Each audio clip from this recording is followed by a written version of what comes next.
Do you ever get that feeling that the things you want seem so close and yet still so far away? Well, you're not alone, because this week we learnt that the highly anticipated Suicide Squad Kill the Justice League, originally slated for 2022, delayed for release until late 2023, has now been pushed back again to 2024, amidst live service element issues that were revealed at its PlayStation State of Play showcase. And while no one should complain about a game being delayed to ensure a smooth and fault-free release, looking at you there, Cyberpunk, invariably there will be some disappointment at the news. But fear not, because you can log on right now to the new and improved DefunctGames.com online website for your gaming fix. No delays or waiting necessary. And that's just one of the utterly magnificent things we learnt this week. So here's 10 more of those bad boys, because I'm Lorne, and here are 10 things we learnt this week.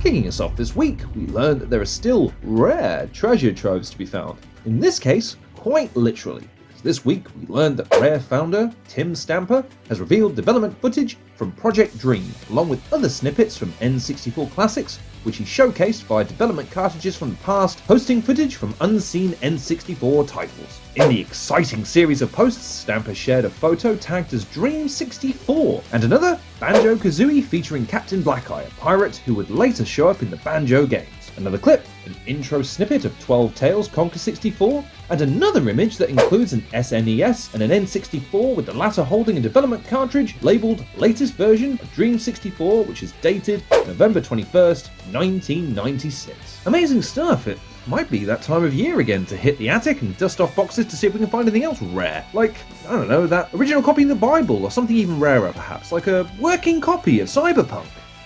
This week we learnt that the indomitable human spirit can scale the highest mountains, ford any river, and even after decades achieve feats in gaming so unbelievable you'd think people would have given up on them like Google gave up on the Stadia. Because this week we learnt that not only did a Counter-Strike global offensive player by the name of Spicy pull off a 1 in a billion shot of taking out an entire team of 5 players with a single shot, but YouTuber Abisoft pulled off a skip in the Bowser's Castle level of Mario Kart 64. A near impossible feat, something speedrunners have accomplished only after thousands of attempts and competing for the fastest time in the history of the level. I mean, I beat Punch-Out blindfolded, and I completed the treadmill once, so take that, YouTubers.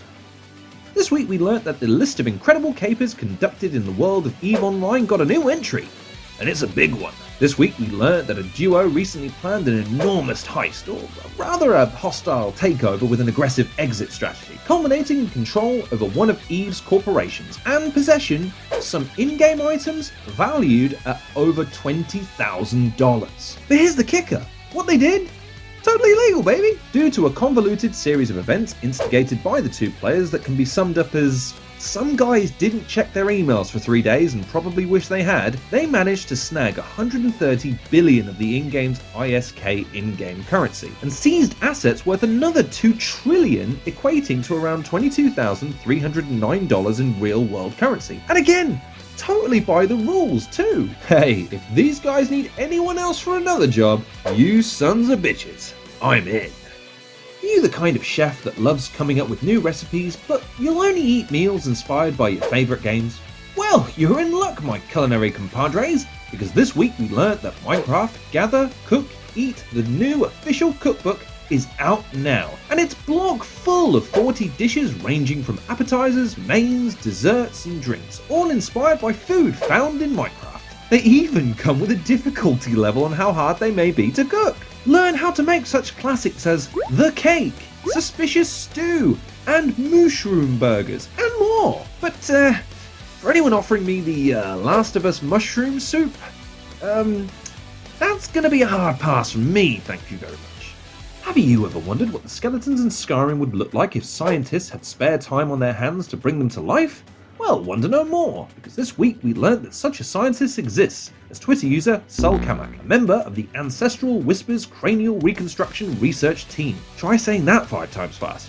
Anyways, they shared an image of what the spooky sods would look like in real life. It's cool, right? Well, it gets cooler, because this in turn prompted Jonah Loeb, who actually designed the enemies in Skyrim, to comment on the images, which in turn led to questions from fans asking if Loeb was working on Elder Scrolls 6, which he quickly denied, because as we all know, the Elder Scrolls 6 isn't real, it's made up like Crypto or Cyberpunk 2077's quality testing department. But speaking of Bethesda, this week we learned that despite having no firm date for the Elder Scrolls 6, Bethesda and ZeniMax Online aren't exactly spending all that time on original content for their existing titles. This week we learned that fan artist Raylan Davath found art that they had shared 3 years ago had made its way to the in-game crown store for the Elder Scrolls Online as a purchasable cosmetic, which they then reported to ZeniMax Online. A day after the discovery, the developer responded and said that they were working on a solution, which I imagine will be the promise of vast, unimaginable payment without the promise of when, however. You know, given it's Bethesda. This week we learned that if necessary, Nintendo will hunt you and those you love to the ends of the earth if you dare emulate their games, or indeed if you leak information about their games. This week we learnt that a lawyer representing Nintendo of America filed a DMCA subpoena application to Discord for names, addresses, phone numbers and or emails tied to the account responsible for leaking images lifted from an unreleased art book for The Legend of Zelda Tears of the Kingdom, only known at this time on Discord as the PDF Pirate. It is unclear yet what wrath Nintendo will wreak upon the account holder. Mutilation, death by copyright strike, walking the plank. Time will tell regarding the fate of the PDF Pirate, but Discord's fate may be even darker, since that wasn't even the biggest headache because of a leak that they had to deal with this week. This week we learned Discord might just hold the secrets to anything and everything in the universe if you look hard enough, because this week top secret US documents regarding the war in Ukraine were leaked through multiple Discord servers, specifically through a Minecraft Discord server called Minecraft Earthmap, and has been called one of the most significant leaks of highly classified US documents in recent history. It seems the documents sat in this server unnoticed by government officials for over a month, and surfaced as a result of, you guessed it, an argument between two users of Discord. And not about you, but between game leaks, highly classified military documents, I have the sudden and overwhelming urge to hop onto Discord and check for next week's lottery numbers, or a copy of Elder Scrolls 6, because they both must be in there somewhere. This week we learnt that gaming as a medium of entertainment has continued its ascent into the common consciousness, because this week not only did the critically acclaimed Mario movie continue to perform well at the box office, but also the Super Mario theme has become the very first piece of video game music to be inducted into the Library of Congress's National Recording Registry. Koji Kondo's Super Mario theme was originally composed in 1985, and it opens the doors to other iconic themes into the prestigious registry. Or at least it better. If Ricky Martin, Daddy Yankee, and Mariah Carey can make it in, you can make space for Sonic, Guile, and Captain Falcon.